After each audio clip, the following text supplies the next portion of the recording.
What's up guys? So for today's video, nakita nyo yung ating gunting. Ibig sabihin meron tayong i-unbox for today. Yan, naka-seal pa. Ayan, bukas. So ngayon, open natin ang laman ng parcel.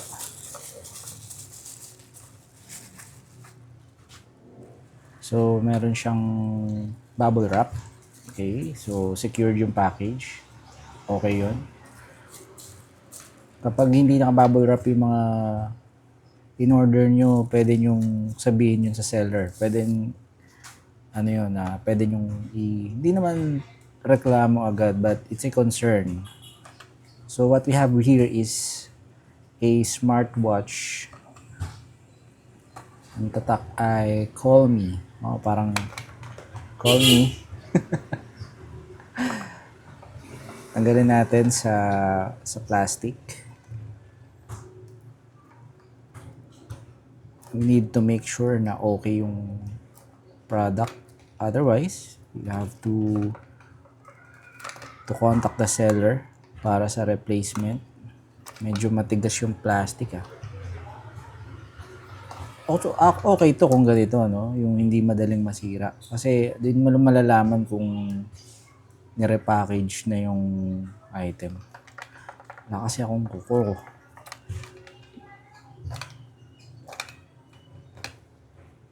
Wait lang wait lang. Kuha na tayo sa gilid. Yun. Okay na. So, peel natin yung plastic. Tabi ko muna ito.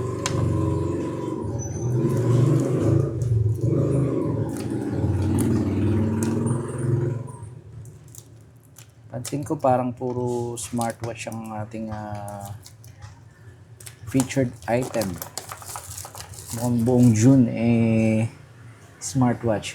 So, ito yung box, no? Na wala ng plastic. Call me P71 calling smartwatch. So, hindi naka-seal yung box. Although may plastic naman kanina. Check natin ang laman. Dahan-dahan sa pagbukas. Alam niyo naman na maingat ako pagdating sa gamit. Uy, ganda. Uy, ganda ng kulay. So, lagay natin. Meron ditong pogo pin na USB cable. Yan. So, katulad din siya nung Xiaomi and Gujo Dock. Wala namang kaso kung naka-pogo pin. Actually, mas okay nga ito kasi magnetic siya. Sensya na, maingay Nasa, hindi naman labas. Para maliwanag. Pero mukhang ulan Anyway, so ito yung watch. Ganda ng kulay Violet. So again, nasa ilalim yung sensor, heartbeat sensor.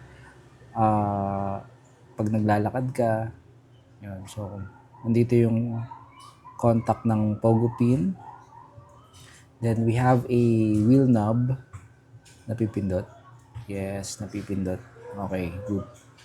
Then meron pang meron pang cover. Parang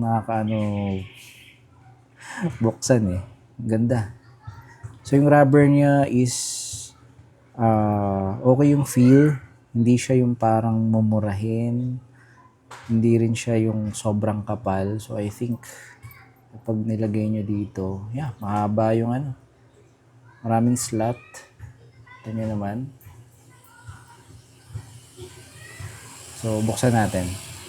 Pero paano kaya buksan to ng hindi tinatanggal tong mukha natin Or do we have to... okay. So yun.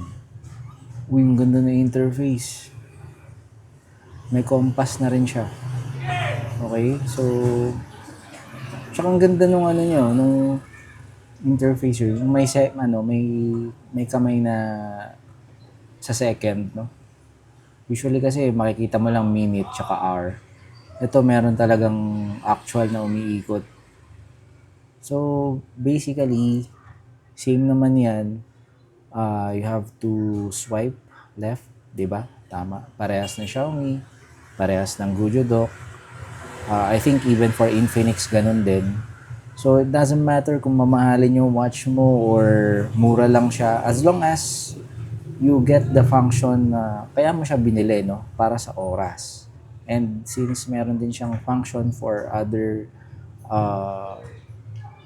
other features like, yun nga, pag maglalakad ka, gusto mo malaman ilan yung steps, yung heartbeat mo, what else? Notifications, kung may nag-message sa'yo, kaya niyang gawin, okay na yun.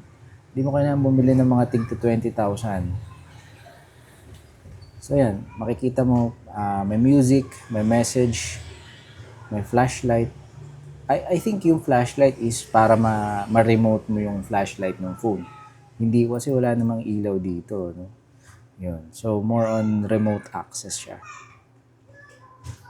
Yun. So, pwede mo rin gamitin yung pagkukuha ka ng camera. So, press mo yan, then magkukuha ng shot ng picture yung cellphone mo, no? Using this smartwatch. Okay, so swipe down, the usual. Swipe down para sa settings and other system function. Pwede mo rin i-edit. Ito yung brightness, so smooth. Hindi siya yung kailangan mo pang second time galawin. Okay? So, mas mababa yung brightness, mas tipid sa battery. Pero kung nasa outdoor ka at hindi mo makita, of course, kailangan mo taasan yung brightness. Yan. So, okay na yan. How do we go back? Okay, punta tayo sa setting, preferences, do not disturb, date format, ingay. Tapos, yun, brightness. Check natin yung about. Okay, so what we have here is the device name, Callme P71J, firmware version, MAC address, hardware version. What else? Nothing else. Sa system, you can power off, restart, or factory reset. So, basic function pa rin like other smartwatch. Punasan natin. Gusto ko malinis. And ang ipampunas nyo ay microfiber cloth. Huh? Huwag yung basta-basta tela. Kasi baka magasgas. May nakikita pa ako. Yung mga ginagamit sa mall, gumagamit sila ng scotch tape, no? Ginaganon nila yun. So, balik na natin to. Nanginginig yung kamay ko.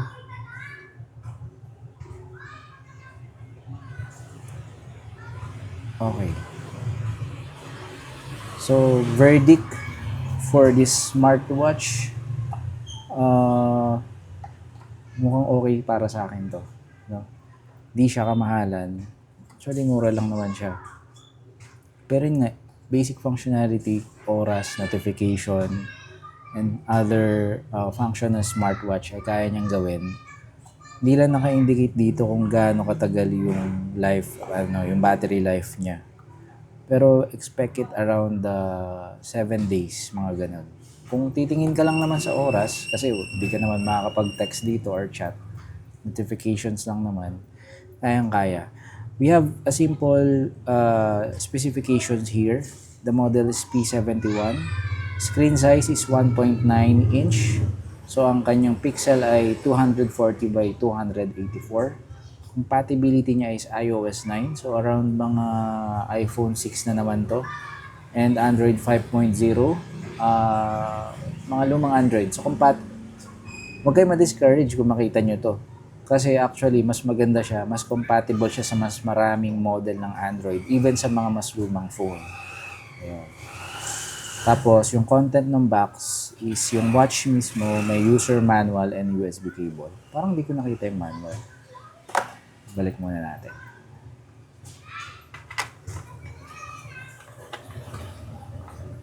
Ay, baligtad ata.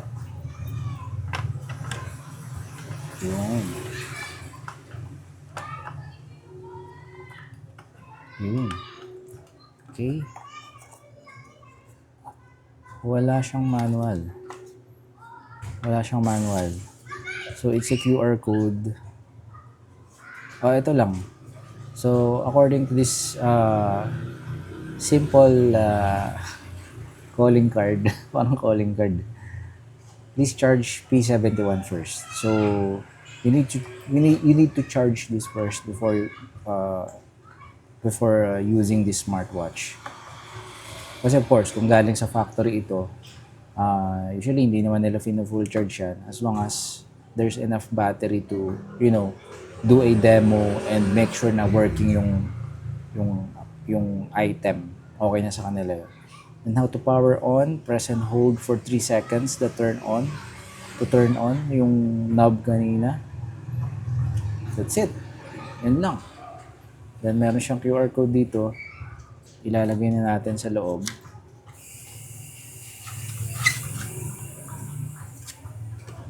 Tapos yung parang yung power cable dito. Pabalik natin sa ayos to. Yan. Okay. Tapos lagay natin sa loob. So kasya na siya. So yeah, I think this watch is okay. Ganda ng kulay, hindi masyadong matingkad. Yun lang, yung battery life talaga hindi natin na-test kasi nga mabilisan lang ito. Yan. So this is Call Me P71 calling smartwatch.